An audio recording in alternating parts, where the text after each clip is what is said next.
What's going on, guys? I decided to make a little more of a fun video today. If you guys do some of these things, then it's easily fixed. Also, the V-Bucks giveaway is still going on, or it might be over depending on when you're watching. So make sure to visit the link and the winner will be displayed on the page. The winner will also get an email and be contacted on YouTube. So be sure to check your emails and YouTube inboxes. Thanks to everyone who participated in this month's giveaway, and I'll be announcing a similar giveaway probably in the next video. So be on the lookout for that. And lastly, don't forget to subscribe and turn on notifications as I post an Amazon gift card code in the comments every time I upload. By turning on notifications, you'll have a way better chance of getting here first and redeeming that code. Before we start, let me know in the comments below where your favorite place to land is. Anyways, guys, let's get this video started.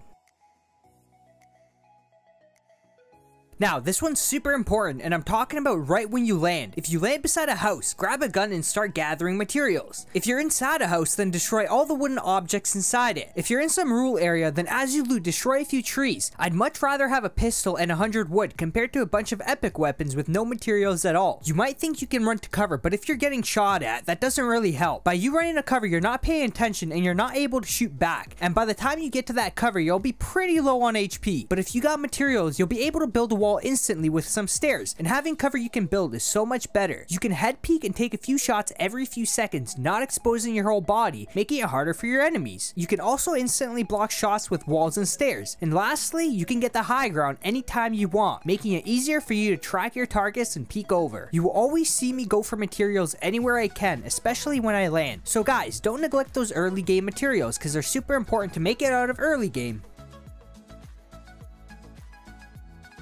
I see this so often. Players standing still is how I get a lot of my sniper kills because it's an easy target to hit. Now, there are many situations where you have to stay still, but let's prevent the length you're standing still for. So, for example, you need to pull out the sniper because you see players up ahead. You scope in. Now, make sure to keep moving until you need to take the shot. So, what I mean by that is if I see an enemy up ahead, I'll keep moving sideways or just any way to at least give a little bit of a challenge for someone that might be targeting me that I don't know about. Now, once you're ready to line up the shot, stop the movement and take the shot. Now, you also want to make sure not to be scoped in for long periods of time. Around 3 seconds is fine. These 3 seconds is the seconds you want to take the maximum to analyze and decide if you want to take the shot. If not, unscope and move around and repeat until you're ready to stop and take the shot. I'll also include to not run in a straight line because this is kind of in the category of standing still. This is just a quick little tip to make sure you're jumping around every few seconds and scanning your surroundings no matter where you are, because running straight can actually make you a pretty easy target.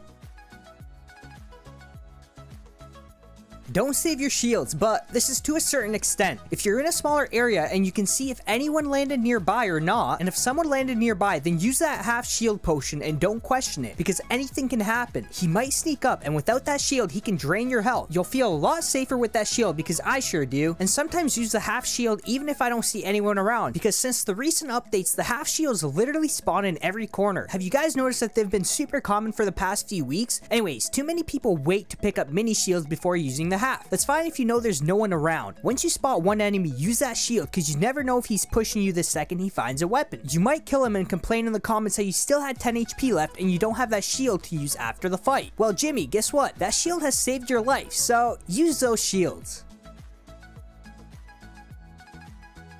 Don't be the guy that builds gigantic forts because you think bigger is better. Well, my friend, bigger isn't always better. Now, you may be asking why not? Aren't I scaring my enemies away with this giant fort? Well, nope. Most people would rush bigger forts because a lot of the times the ones that build it aren't the greatest of players. Now, this is more of a solo thing. If you see big forts in squads or even duos, then don't be pushing those because that doesn't necessarily mean they're bad. Now, in solos, the reason why it's not good to build a giant fort is because of a few things. The first is not being able to hear your surroundings. When your fort's bigger than a 1x1, you won't usually be able to hear behind you, which can result in someone building up on you without you even knowing it. The next thing is you have a limit of what you can see because you've got more of a surface area to cover. With a small fort, you can just turn your head and you'll see the whole map. And you guys might be thinking that having a big fort gives you more support from getting shot down. But building a 1x1, you should already be dropping down to rebuild your fort if it's getting shot at. I'll be making a separate guide in the future on how it should be executed.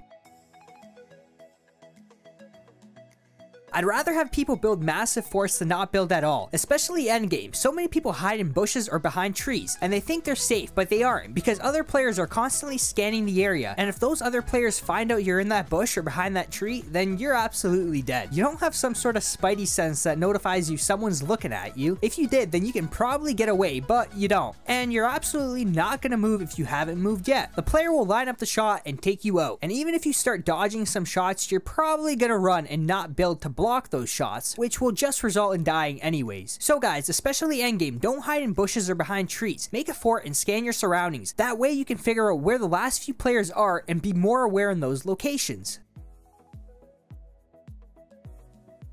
Now, I've talked about this in some of my previous videos, but I'll bring it up again. Use those traps. Getting close to endgame and having traps is perfect. If you build on a mountain, place a floor at the top of the stairs and place a trap. A lot of the times, enemies will take your pathway to save building materials and to be more quiet, which will result in them getting down from your trap or taking massive damage from stepping on it. Super useful, especially if you guys want to punish any late game fort pushers. Alright guys, I hope you have enjoyed this video and hopefully it has helped some of you out. If it has, then a sub and a like would be greatly appreciated, and I'll keep at it with these videos. Thanks once again for all the support you guys have been giving me. The comments have been insanely positive, and it makes me feel good knowing I've already helped so many people. I won't stop making these guides, and this channel will hopefully keep getting stronger and stronger. Once again guys, thanks for all the support for the past few weeks. It's honestly been amazing. Anyways, thanks for watching, and I'll see you on the next one.